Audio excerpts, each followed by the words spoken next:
to business intelligence, helping the company grows. Please join me to welcome Stephen. Oh. Well, I don't know what to say. So good morning or good afternoon, actually the same. Okay, because it's a pattern. Because it's my third time to make presentation in this event. For the last two times, it always be the first event in the afternoon. Okay, in the morning session. So that's why for me to for this time when I want to prepare for this presentation, my colleagues want me to find a title or topic for this presentation. I try to, because I think about this way, because for the last two times, always with the last sessions, I always find that all the previous speaker, they already have feed you guys with so much data already. If I do the same to feed you with tons of data, I don't think you guys can able to digest them anymore. So I want to use a different approach. And also, I also want to use a different approach for this time, because based on the last two times, I found out that even before I start to have a presentation, my time is supposed up already, okay? So that's why I am smart this time, okay? I only prepare 3 slides. The first slide, the second slide, and the third slide. The first slide says thank you. The first slide is a title. And then only the second slide has something in it to be presented to you guys, okay? So that's why I'm smarter this time, and I'm correct. I'm already time's up.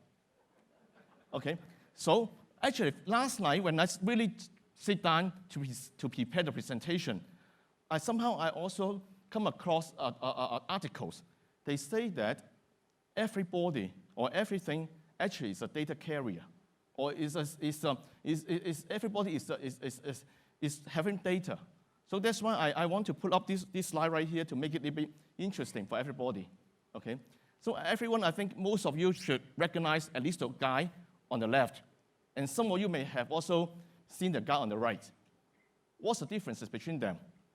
There's not much difference, actually, honestly. The first one, you can annotate this guy with the numbers, which is a big number, okay? The one on the left, on the right, also with numbers, but it's a -1. Think about this way, though. If you think about them using their ID or using the appearance, there's not much difference. But if you can make use of some kind of data, a unique set of attributes, you can able immediately to differentiate between them. Next example, between these two. Okay? Some of you may have never seen this before, but for those of us have been in States for a while, for the guys, may not recognize the one on the left, but most of us can recognize the guy on the right, okay?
extract information out from them, you're wasting your time.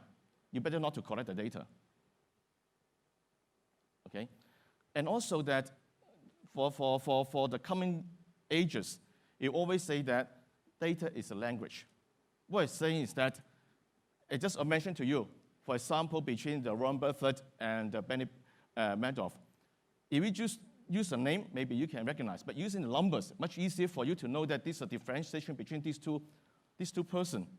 Okay, and this is universal, because the number itself universal. Okay, and also that the universal value of the data is easily to measure, rather than using the information itself. And one thing is about the, I think everybody will agree with me of this statement. You cannot live with a day without the data, or also bombard with the data. Okay, just typical. It's very typical. Like for me today, usually I get 5 o'clock in the morning. I always turn on the mobile phone and see whether any messages. And if I have a message, let's say from Anna, I definitely will redirect to my staff immediately. Okay, and then go back to sleep and wait for them to respond to me first. But go back to Anna anyway. So this is how it works. And then go back to office, and then we have message again, and or maybe we'll have in a lot of cases during your days, you come across if all the data, or you send out the data yourself. Sometimes unconsciously, you send a lot of data to outside world, even though you don't know, you're not aware of that.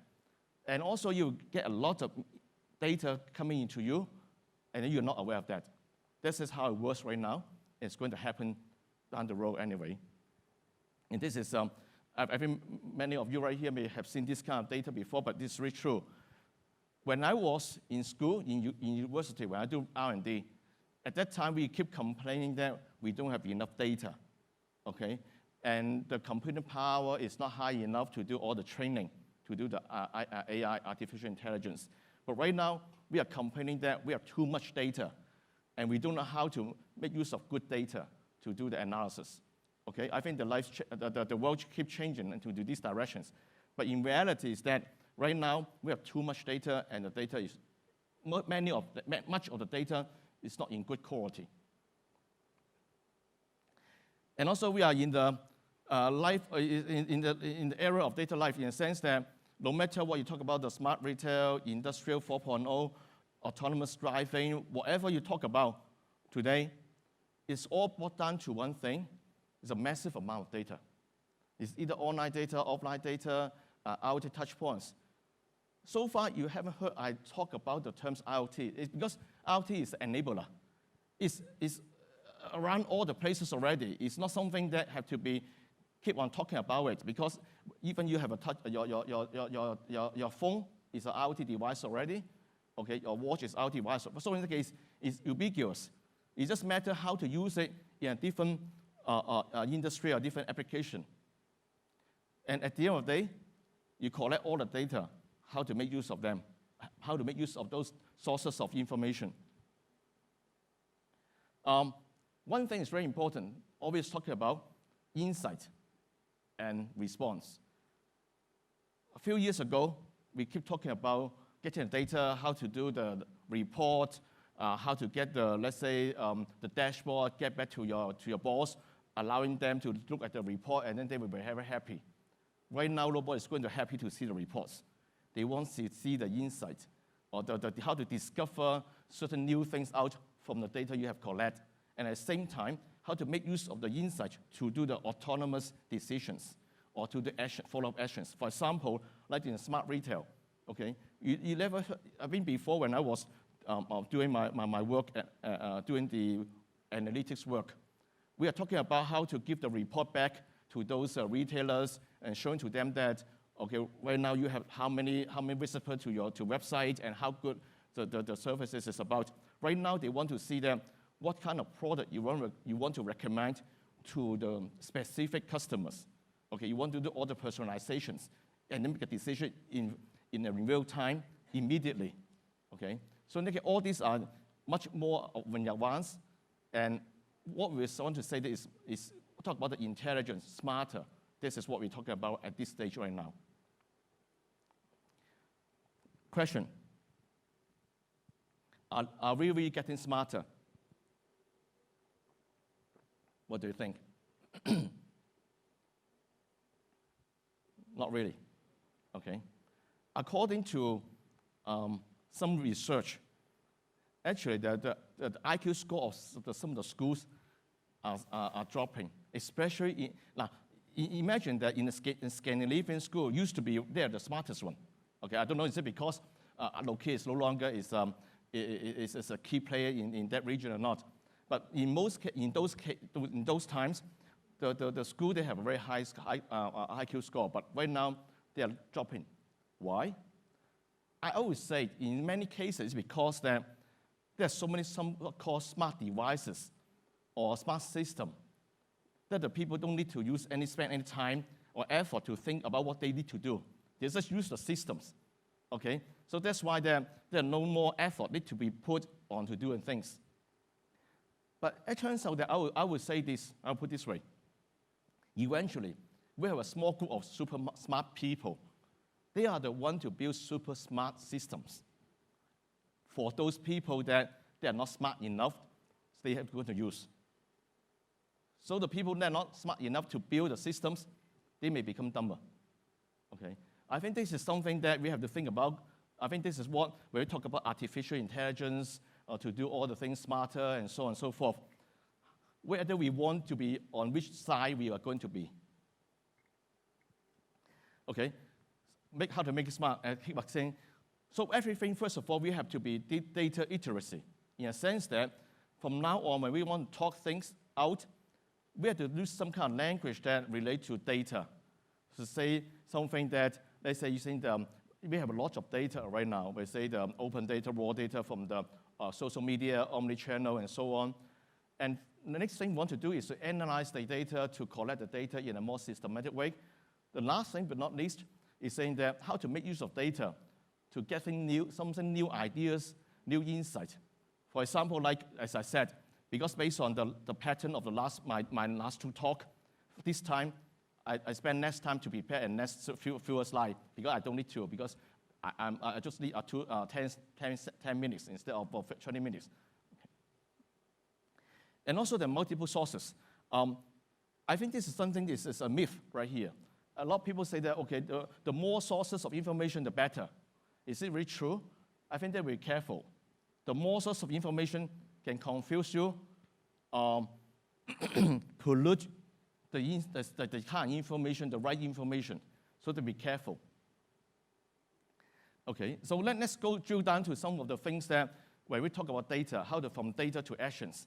I think for some of the popular ones that we can see right now is for the consumer engagement. Like, I think there's a lot of retailers, either online or offline, they want to collect all the consumer data, either from their own source or they get from somewhere else, to pull together to provide a consumer journey for individual customers.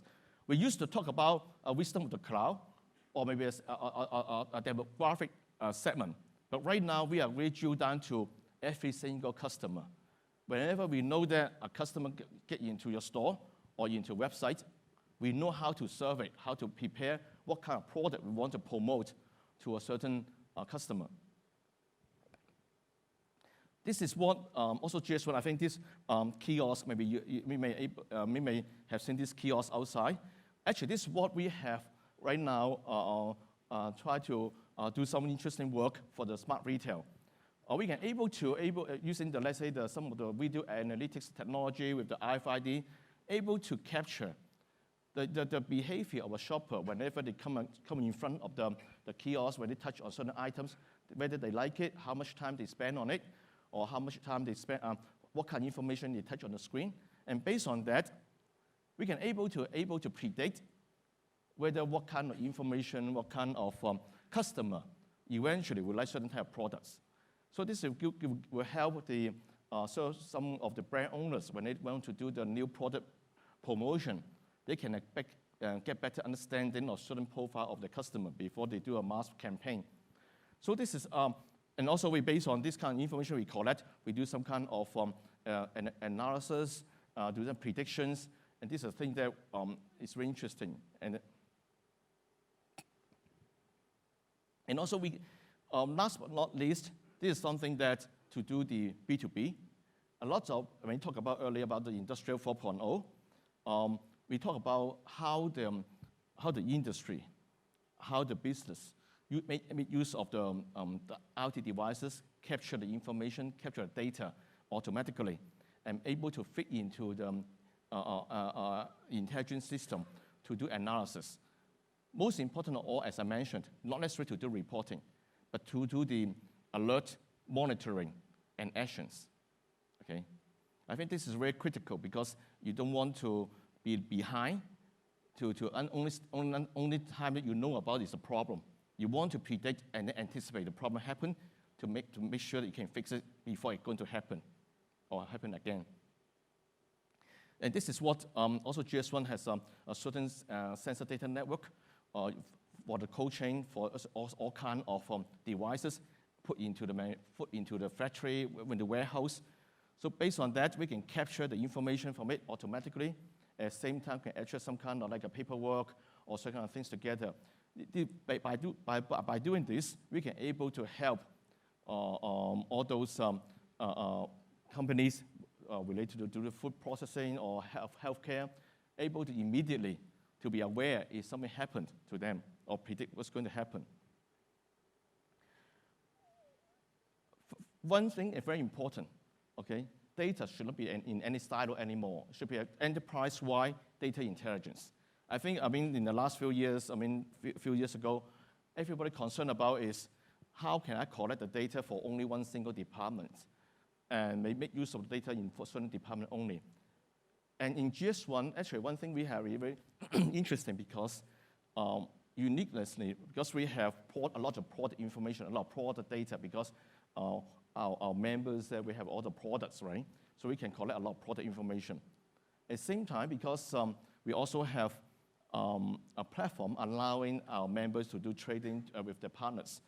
And also we can capture all those supply chain information, let's say where the products shipment are.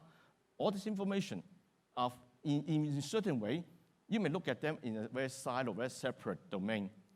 But if you can put them together, make use of the information together, you can give you a lot better insight about your company, about all the information, about what kind of information you can collect from one single service. But somehow you can combine them together. You can get a lot more and a lot more interesting. And the value you get them from them pulled together is much more valuable than by one at a time. And last but not least, okay, as I mentioned earlier, there's so much information from so many different places. How do you collect them, capture them, and pull them together is a tall order, okay? So actually, one thing is, that's a slide definitely I will show you, especially in front of Anna. It's about GS1 standard, okay? So that's why that you can see, it's really true. In many cases, we find that, especially for IoT devices, when you want to collect the data from them, maybe they're from different vendors or different systems, you can able to have one single standard to be interoperable. It's much more easier for you to able to collect them and effectively to do all the analysis. So this is one thing that we are definitely, we engage with our partners, with the industry, to able to demonstrate that this is something that we can able to facilitate all the industry to do the data collection and to discover the data and through the intelligence. Okay, thank you.